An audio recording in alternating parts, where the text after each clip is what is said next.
For all of you keeping score at home, or maybe you've been a little busy and you can't recall these events. On Sunday, there was a Madison Square Garden rally. The mother of all rallies, they called it. And many hours before President Trump took the stage, a very popular comedian made, I don't like it, not a great joke, especially when it's a political rally. But again, it's Tony Hinchcliffe. He's very well liked.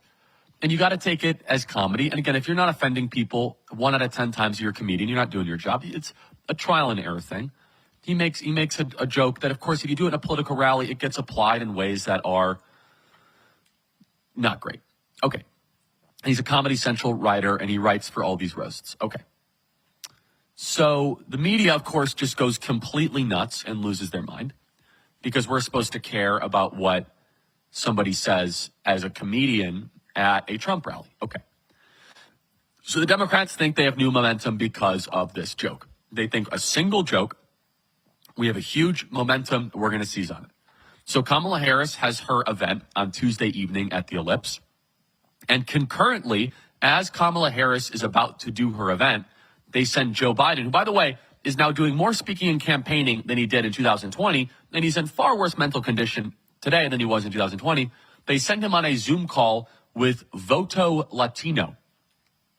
As he's on the Zoom call with Voto Latino, Joe Biden, not jokingly, but very seriously, and he's not a comedian, he's the current president of the United States, during the Kamala rally, says Trump supporters are all, the only garbage I have seen are Trump's supporters, or his supporters.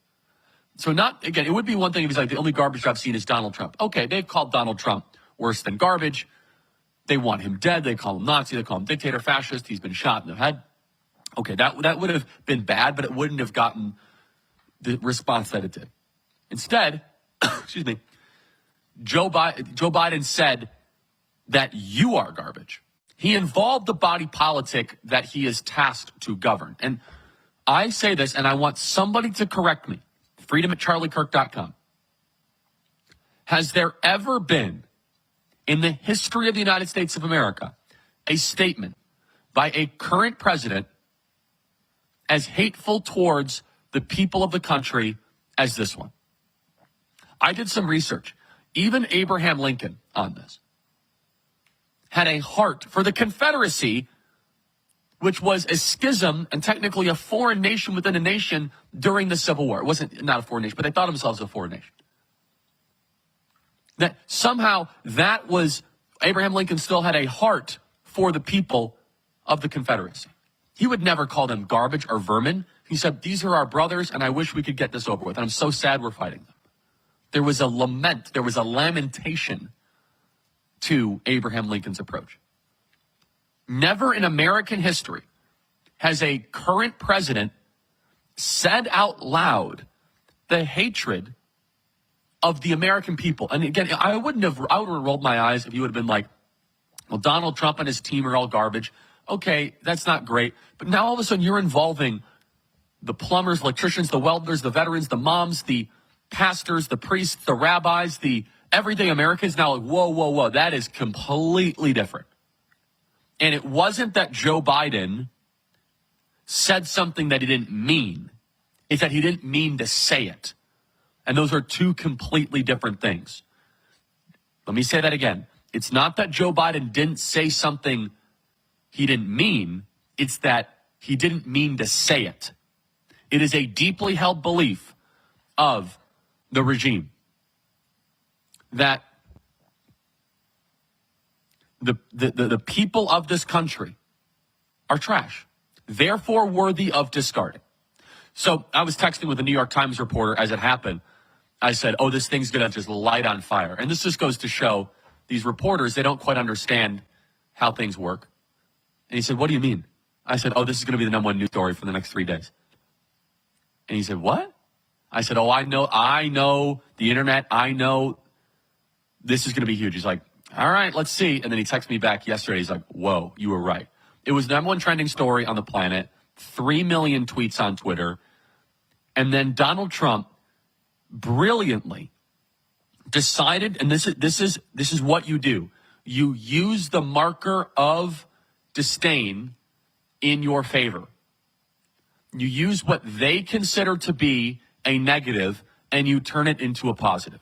Moves and counter moves, as Philip Seymour Hoffman would say in The Hunger Games. Moves and counter moves. So Donald Trump then goes yesterday to Wisconsin. And this is without a doubt the most entertaining political campaign ever. In some ways, you don't want it to be over. Donald Trump gets shot. Not that's a good thing. He gets indicted. He works at McDonald's. What has Kamala done? It's the most scripted, artificial, synthetic, propaganda-laced campaign in the history of politics. And instead, we have Donald Trump, who is completely authentic. So here it is. Donald Trump gets off of Trump Force One, using the negative into a remarkable positive, where Donald Trump then does a press conference from a garbage truck. Donald Trump wearing the orange vest and taking questions.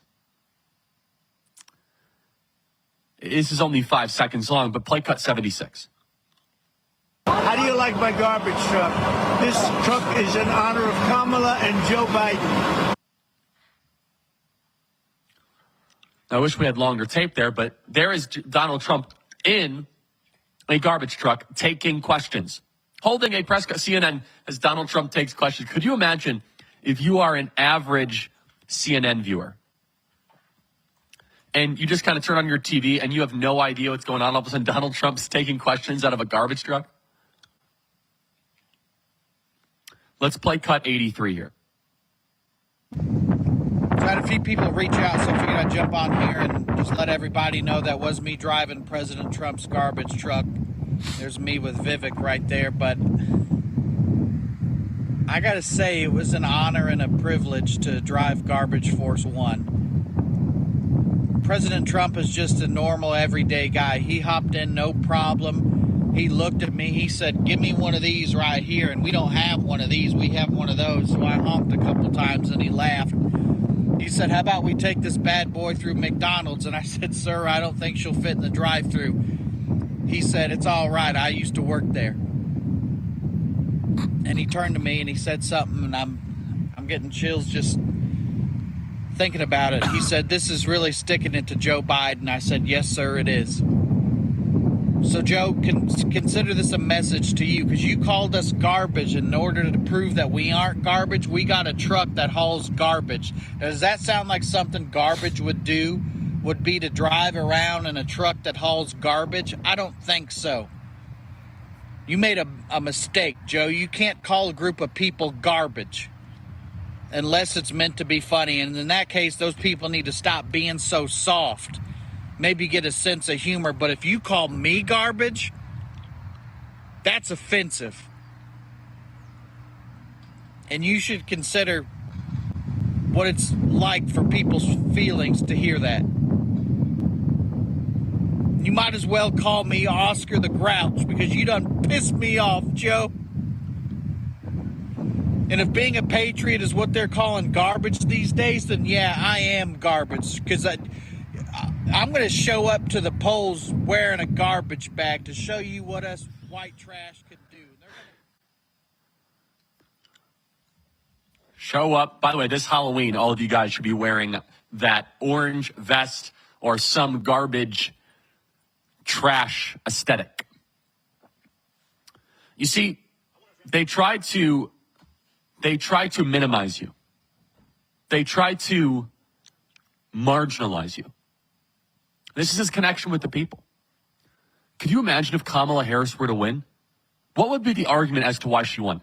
Donald Trump has outworked her. He has outmessaged her. He's better on every major issue. How would they convince people? Oh, well, Kamala Harris with her major swaths of support. The only way it happens is if we don't show up. It's that simple. I'm looking at the numbers. If we are sleepy and if we are complacent, Kamala Harris wins. We are in the driver's seat.